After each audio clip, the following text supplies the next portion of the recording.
दिल्ली के पास ही बसे नोएडा में एक जगह है निठारी, जहां से एक तरफ सेक्टर 1 नोएडा के अमीर लोगों के बंगलोज दिखते हैं, तो दूसरी तरफ निठारी, जहां पर गरीब लोगों की बस्ती है। निठारी में रहने वाले लोग आमतौर पर दिहाड़ी मजदूर, ऑटो रिक्शा चलाने वाले या फिर हाउस हेल्पिंग का काम करते थे। वो शहर के पिछड़े हुए इलाकों से आते थे। 7 मई 2006 की रात को नंदलाल के घर में अफरा तफरी मची हुई थी, क्योंकि उनके 22 साल की बेटी पायल सुबह से घर नहीं आई थी। उसने अपने पिता से कहा था कि वो सेक्टर 31 की कोठी नंबर B5 में नौकरी के लिए जा रही है, लेकिन जब से वो वहां गई थी तब से उसका फोन स्विच ऑफ आ रहा था। काफी देर तक वो घर नहीं आई तो उसके माता पिता डरने लगे, क्योंकि निठारी में पिछले 2 सालों से बच्चे और जवान लोग गायब हो रहे थे।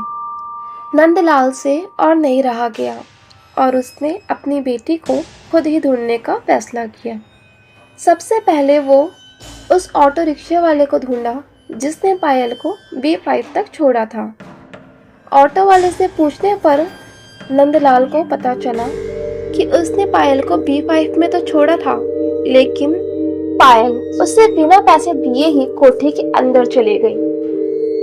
वो रिक्शे वाला काफी देर तक इंतजार करता रहा, ये सोचकर कि पायल आएगी और उसे उसके पैसे देगी, लेकिन वो नहीं आई। अपने पैसे लेने के लिए जब वो B5 में गया और उसने घंटी बजाई, तब उस घर का 36 साल का नौकर सुरेंद्र कोहली बाहर निकला और उसने कहा कि पायल वहां से चली गई है। जब उसने इस बात को मानने से मना किया, तब सुरेंद्र कोहली ने एक ईंट उठाई और उसको मारने की कोशिश की और उसको वहां से भगा दिया। ये सुन के नंदलाल का शक और बढ़ गया।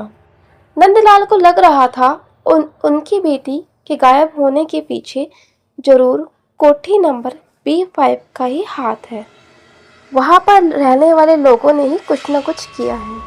इसीलिए नंदलाल बिना देरी किए लोकल पुलिस थाने रिपोर्ट लिखवाने के लिए गया, लेकिन वहां के पुलिस वालों ने उसकी रिपोर्ट लिखने से ही मना कर दिया, क्योंकि पिछले 2 सालों में उनके पास ऐसी कई मिसिंग रिपोर्ट आ रही थी। नंदलाल ने पुलिस वालों के आगे हाथ जोड़े और उनसे काफी रिक्वेस्ट की, लेकिन पुलिस वालों ने उसको ये कह दिया कि पायल हो सकता है किसी लड़के के साथ भाग गई हो और उसकी रिपोर्ट नहीं लिखी। इसलिए नंदलाल ने फैसला किया कि वो खुद ही अपनी बेटी का पता लगाएगा और वो कोठी नंबर B5 में जाकर पहुंच गया। घर के अंदर से घर का मालिक 52 ईयर ओल्ड मनेंद्र सिंह पंडेर नाम के आदमी ने दरवाजा खोला और उसने पायल की फोटो देखकर उसे पहचानने से इनकार कर दिया। नंदलाल और उसकी बीवी पूरी तरह से टूट चुके थे, क्योंकि कोई भी उनकी मदद नहीं कर रहा था। वो दोनों पूरी रात बस रोते रहे, लेकिन फिर नंदलाल ने कहा कि चाहे कुछ भी हो जाए वो अपनी बेटी को ढूंढ कर ही रहेगा। उसके पास थोड़े पैसे जमा थे, तो उसने एक वकील को हायर करके कोर्ट में अपील की। चीफ मजिस्ट्रेट ने उसका केस देखा और पुलिस को ऑर्डर किया कि उसकी FIR दर्ज करे और उस पर तुरंत एक्शन ले।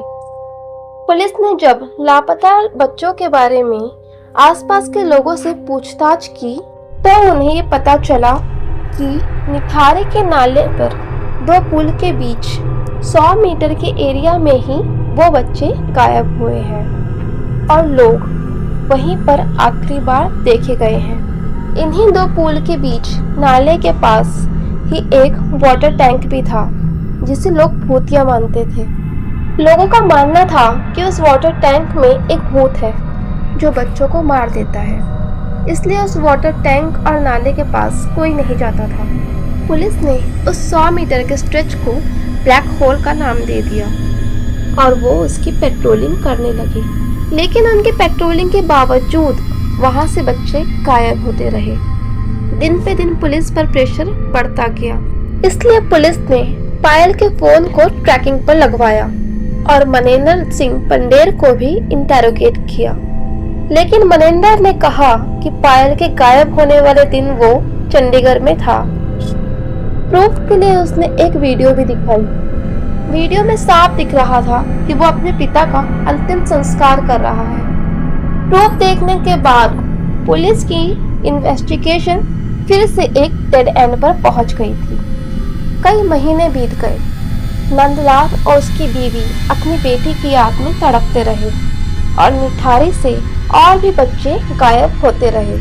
लेकिन फिर एक दिन 26 दिसंबर 2006 को अचानक से ही पायल का फोन स्विच ऑन हुआ और पुलिस के रेडार में आ गया। पुलिस ने तुरंत उस फोन को ट्रैक किया